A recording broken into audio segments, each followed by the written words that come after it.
Stock market किसी के भी लिए एक मायाजाल से कम नहीं है, खास तौर से उन लोगों के लिए जो इसमें बिल्कुल भी कुछ नहीं जानते, लेकिन जो जानते हैं वो इसको कहां से कहां पहुंचा देते हैं।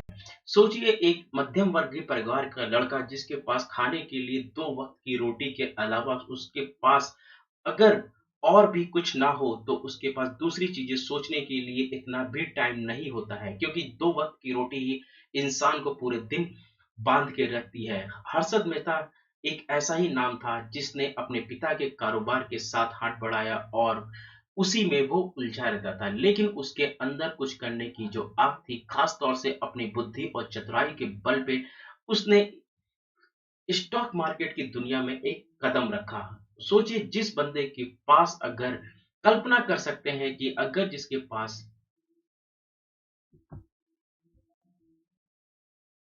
ऐसा शब्द जिसका नाम सुनते ही दिमाग में बहुत सारे रुपए और नोट और बहुत सारे तरह-तरह के विचार, ऐसे विचार जो कल्पना शक्ति में इंसान को ले जाकर के डुबोने में मजबूर हो जाते हैं, कि जिसमें इंसान अपने आप को बस सपनों की दुनिया में उड़ता हुआ देखता है। वो शख्स, ऐसा ही शख्स जिसमें कदम रखता है, और उस शख्स का नाम है हर्षद शांतिलाल मेहता। जी हाँ, इस शख्स ने स्टॉक मार्केट की दुनिया में कदम रखते ही न सिर्फ वहाँ पे एक ऐसी जगह बनाई, बल्कि वो एक ऐसे स्कैम में फँस गया, या कहें कि उसने एक ऐसा स्कैम कर डाला, जो आज की दुनिया में 500 करोड़ रुपए की बहुत छोटी-मोटी रकम लगती है। लेकिन उस ज़माने में अगर हम बात करें, जहाँ पर सिर्फ़ ऐसी बातें होती थी कि 1 करोड़ रुपए के नोट जो है, एक सूटकेस में आ पाएँगे या नहीं आ पाएँगे, जहाँ हम आज की डिजिटल लेन-देन में अरबों रुपए का ट्रांसफर चुटकियों में कर देते हैं, वहाँ 500 करोड़ की घोटाले की बात बहुत ही छोटी लगती है। लेकिन हम इस घोटाले की कल्पना अगर नीरव मोदी के 1000 करोड़ या विजय माल्या के 9000 करोड़ से करते हैं, तो भी उस समय यानी 28 साल पीछे जा करके देखते हैं तो उससे भी कहीं बड़ी दिखती है। जी हाँ, ये कल्पना कम से कम आज की डेट में अगर हम देखते हैं तो ये कम से कम 28,000 से 30,000 करोड़ रुपए से कम का घोटाला नहीं लगता है। हर्षद शांतिलाल मेहता ने आखिर वो घोटाला कैसे किया? आज हम इस वीडियो के अंदर में कवर करने वाले हैं, और उसने कौन हर्षद शांतिलाल मेहता ने आखिर ऐसे कौन से स्टॉक्स में मैनिपुलेशन किया, और उन स्टॉक के बलबूते पर वो किन स्टॉक के बलबूते पर इतना ज़्यादा मैनिपुलेशन कर पाया? हालाँकि उसने कई हज़ार कंपनियों में मैनिपुलेशन किया है, और उन मैनिपुलेशन के दम पे उसने उन स्टॉक्स को बेचा, और बेच करके करोड़ों रुपए का मुनाफा कमाया, या आज की डेट में कहें वो अरबों रुपए का मुनाफा हो सकता है, क्योंकि उस समय वो करोड़ों था तो आज अरबों रुपए से कम का मुनाफा नहीं है। जी हाँ, हम वो सारे दलाल और देवाशीष बसु की किताब हु वॉन, हु लॉस्ट और हु गॉट अवे पर आधारित है, जिसमें हर्षद मेहता का किरदार यानी हर्षद शांतिलाल मेहता का किरदार प्रतीक गांधी ने किया है, और पत्रकार सुचेता दलाल का किरदार श्रेया धवंतरी ने किया है, बहुत ही अच्छी तरीके से निभाया है। ये कहानी वेब सीरीज बताती है कि हर्षद का सफर एक साधारण युवा की तरह शुरू होता है, जिसके पिता का कपड़ों का बिजनेस चौपट हो जाता है, और वह निम्न मध्यम वर्गीय परिवार की आर्थिक मुश्किलों में फंसता चला जाता है।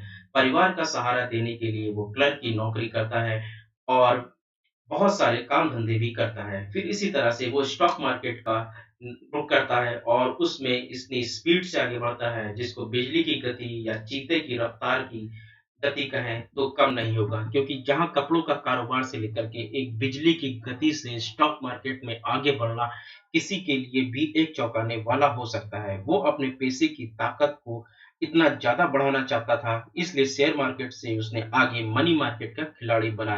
मनी मार्केट यानी स्टॉक को मैनिपुलेशन करना। स्टॉक मैनिपुलेशन कैसे किया गया है, ये सारी बातें आज हम बताने वाले हैं। सफलता दुश्मन भी पैदा करती है, लेकिन हर्षद किसी पर ध्यान न देते हुए अब पूरे आत्मविश्वास से मुस्कुराकर कह देता है कि जब आपकी जेब में मनी हो तो कुंडली में शनि होने से कोई फर्क नहीं पड़ता है। अगर कोई उसे शेयर मार्केट का कपिल देव बुलाता है तो कोई बीएससी बॉम्बे स्टॉक एक्सचेंज का अमिताभ बच्चन, तो कुछ उसे आइंस्टीन बताते हैं, मगर सेंसेक्स की दुनिया में जिस नाम से हर्षद को सबसे ज्यादा अगर प्रसिद्धि मिली वो थी बिग बुल। बिग बुल का मतलब दलाल स्ट्रीट की भाषा में अगर हम बात करें तो बिग बुल का मतलब है वो जो अपनी सींगों से लोगों की उम्मीदों को ऊपर उठा देता है। हर्षद ने लोगों की आशाओं को इस बुल से भी कहीं ज़्यादा ताकत से ऊँचाई पर पहुँचाया। उसने उनको भरोसा जीता और कहा कि भरोसा कानून से भी बड़ा होता है। इस अति आत्मविश्वास के साथ उसने बैंकों और सरकारी गैर सरकारी संस्थाओं को मुनाफे की रेस में शामिल किया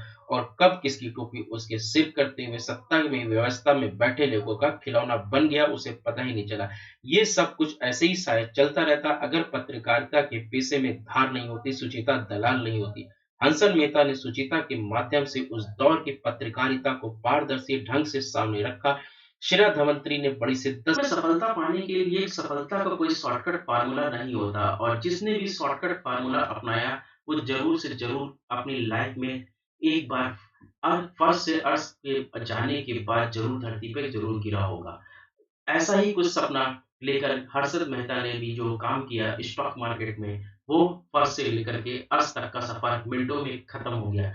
उसने स्टॉक मैनिपुलेशन की दुनिया में कदम रख दिया था। स्टॉक मार्केट में तेज़ी से पैसा बनाना अब वो चाह रहा था और वो स्टॉक मार्केट में स्टॉक मैनिपुलेशन वो चीज़ होती है कि किसी भी स्टॉक की कीमत को बढ़ा देना और किसी भी स्टॉक की कीमत को घटा देना।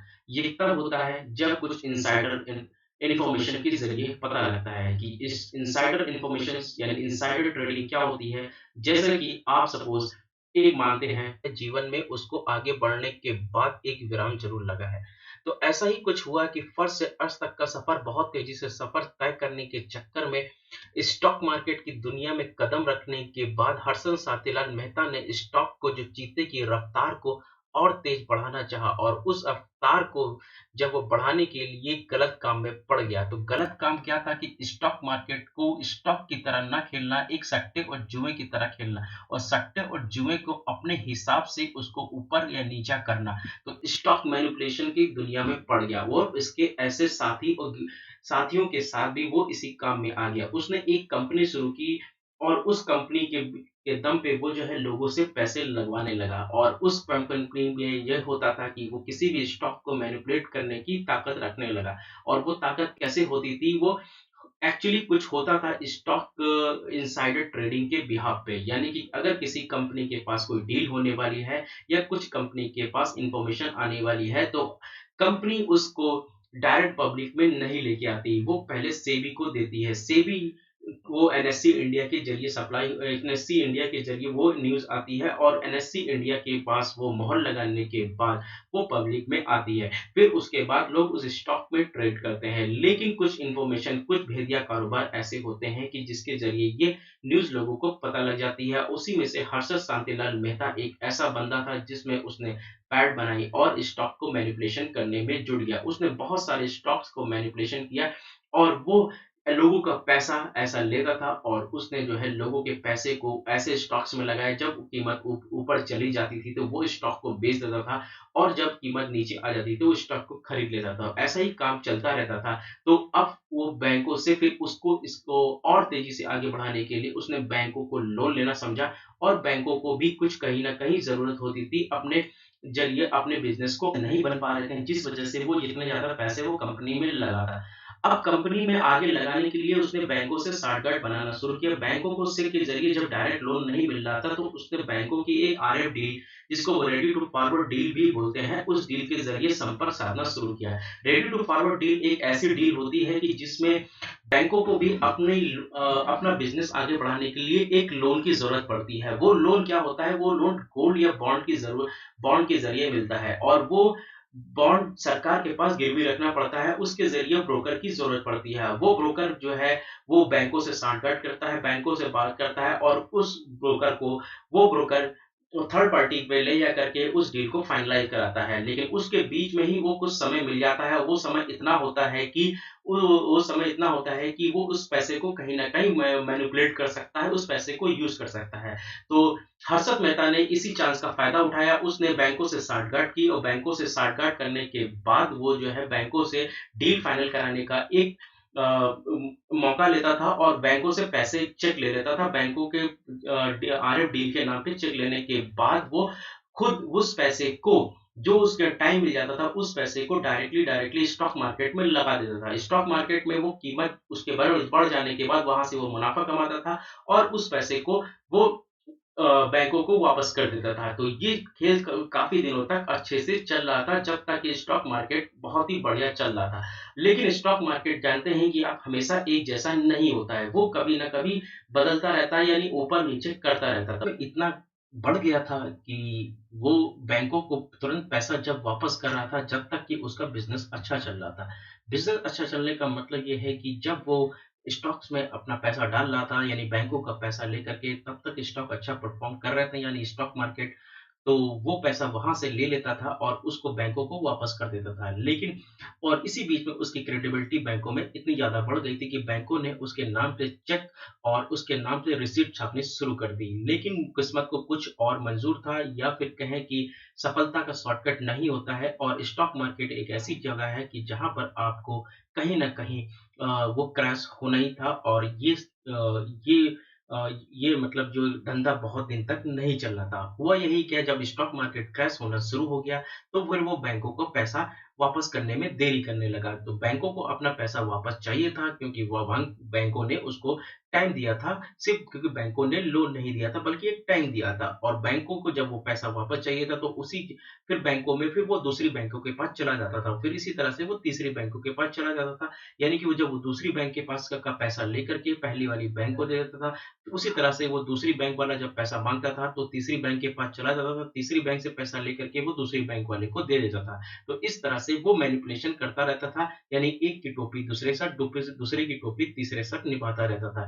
तो इस तरह से करते-करते उसने बहुत सारे स्टॉक्स में पैसे लगाए, उसने स्टॉक्स मार्केट यानी एसीसी सीमेंट में जब पैसा लगाया, तो एसीसी सीमेंट की कीमत ₹200 से बढ़ कर के ₹9,000 तक चली गई थी पिछले 3 महीने के अंदर, और 3 महीने के अंदर उसने बहुत ज़्यादा मुनाफ़ा कमाया, और जब स्टॉक की प्राइस इतनी ज़्यादा बढ़ गई, तो वहाँ पे उसने एसीसी सीमेंट को बेच दिया। एसीसी सीमेंट के अलावा उसने स्टरलाइट टेक और जो है वीडियोकॉन में भी काफ़ी ज़्यादा पैसा लगाया, और हालाँकि उसने हज़ारों और हज़ारों और सैकड़ों की संख्या में स्टॉक्स में मैनिपुलेशन किया है, लेकिन जो 3 बड़े प्लेयर थे वो एसीसी,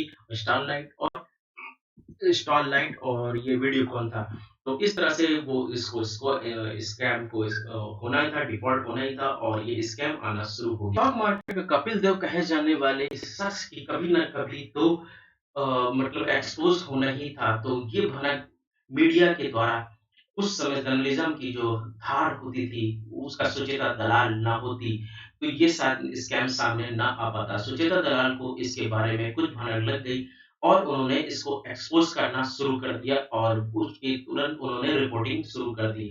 लेकिन ये रिपोर्टिंग करते-करते फिर वो स्कैम कहीं न कहीं सामने आ ही गया। कोरेला जिस समय लोगों की एक बहुत बड़ा सपना होता था, उस समय ये बंदा टोटा कोरेला जैसी गाड़ियों का काफ़िला अपने पास रखता था, और उसके पास लग्ज़री विला मुंबई वर्ली में था, 5 सितारा होटल में कम से कम उसके पास 9 से ज़्यादा फ्लैट थे, और उस समय ये सबसे ज़्यादा टैक्स पे करने वाला बंदा था। यानी कि इंडिविजुअल टैक्स करने वाला बंदा था, और गोल्फ कोर्स का शौकीन था। उस समय उसने सारी लग्ज़री लाइफ़ अपने नाम की, और वो सब कुछ किया जो एक रईस से रईस लोग भी इसको सोचने पे मजबूर हो जाते हैं, वो सारी चीज़ें इस बंदे के पास में आ गई।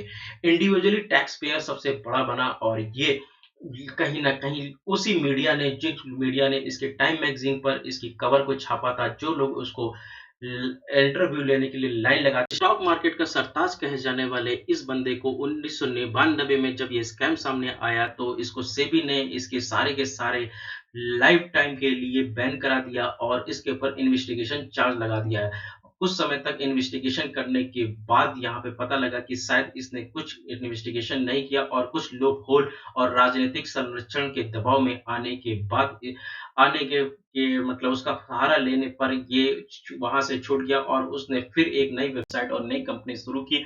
लेकिन उसके बाद सन 1999 में इसमें फिर अच्छे से जाँच चली, और उसको जेल भेज दिया गया।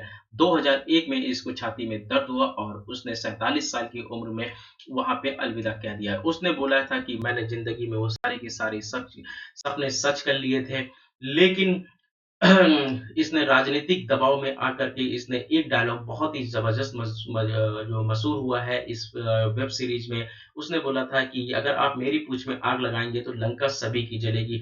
तो वो राजनीतिक दबाव कौन थे? वो अभी भी स्कैम में बना हुआ है, सस्पेंस में है, लेकिन जो इस बंदे की कहानी थी वो यही थी कि उसने इसकी टोपी उसके सर, उसकी टोपी इसके सर घुमा करके लाइफ को जीने की कोशिश की और ज़िंदगी में बिजली की गति और चीते की गति को चीरता हुआ आगे बढ़ा। दोस्तों, स्टॉक मार्केट क्या ज़िंदगी की किसी भी लाइफ में सक्सेस का कोई भी शॉर्टकट फ़ॉर्मूला नहीं होता है। अगर सक्सेस का शॉर्टकट फ़ॉर्मूला होता तो हर कोई बहुत ज़्यादा वहाँ पे बन गया होता और अपनी लाइफ को वहाँ पे बनाने के बाद वहाँ पे वो सस्टेन भी कर लिया होता। लेकिन स्टॉक मार्केट का ही हम बात करेंगे तो बात यहाँ पे इसलिए है क्योंकि हम स्टॉक मार्केट के खिलाड़ी हैं और स्टॉक मार्केट में वीडियो में बने रहते हैं क्योंकि हम इसी तरह के वीडियो बनाते हैं। तो दोस्तों, अगर आपको ये वीडियो अच्छा लगा है तो आप इस वीडियो को लाइक, सब्सक्राइब और शेयर ज़रूर कर दीजिएगा। कम से कम इस बंदे को लाइक तो दे दीजिएगा, आपसे मेरी इतनी ज़रूर रिक्वेस्ट है। और हर्षद मेहता की कहानी से हमें एक शिक्षा मिलती है कि हमें स्टॉक मार्केट को हमें अच्छे से पढ़ना चाहिए। खास तौर से स्टॉक मार्केट के लाइफ में हर लेसन में शॉर्टकट का फ़ॉर्मूला नहीं होता, लेकिन हम स्टॉक मार्केट की बात इसलिए कर रहे हैं कि हमें स्टॉक मार्केट को अच्छे से पढ़ना चाहिए और उसमें स्टडी करनी चाहिए। स्टडी करने के बाद इसमें धीरे-धीरे इसमें अपने आप को डेवलप करना चाहिए और इसमें जिस तरह से आप डॉक्टर बनते हैं, इंजीनियर बनते हैं और डॉक्टर, इंजीनियर बनने में 10-10 साल, 15-15 साल की पढ़ाई करते हैं और एक इंजीनियर बनने में कम से कम 10। दोस्तों, क्या आपको पता है कि प्रोफेशनल ट्रेडर को वो सारी ट्रिक्स और स्ट्रैटेजीज़ पता होती हैं जो एक आम ट्रेडर को नहीं पता होती। तो अगर आप भी वो स्ट्रैटेजी और ट्रिक जानना चाहते हैं और उसके ज़रिए ट्रेड करके एक अच्छा मुनाफ़ा कमाना चाहते हैं, तो आप हमारे ज़रिए डीमैट अकाउंट ओपन करा सकते हैं। आप एंजल ब्रोकिंग में, अलाइस ब्लू में या आस्था में किसी में भी डीमैट अकाउंट ओपन करा सकते हैं। Free of cost demat account open हो रहा है क्योंकि यहाँ पर हम आपको देने वाले हैं वो स्ट्रैटेजी और वो short term positional bank Nifty, Nifty की और वो स्विंग ट्रेडिंग की स्ट्रैटेजी की जानकारी जो एक लाखों रुपए खर्च करने के बाद भी नहीं मिलती है। तो यहाँ पर हम बाय और सेल और शॉर्ट टर्म होल्डिंग की सारी जानकारी आपके साथ देने वाले हैं। तो देर ना करें, सोचे ना अब करें। तो क्योंकि यहाँ पर डीमैट अकाउंट ओपन कराने के लिए लगता है आपको सिर्फ एक पैन कार्ड, आधार कार्ड और एक बैंक स्टेटमेंट का प्रूफ। तो जल्दी करें, आप हमारे टेलीग्राम चैनल से जुड़ जाएँ और पैसा बनाएँ। मार्केट को समझता है, पैसा तो बनता है। धन्य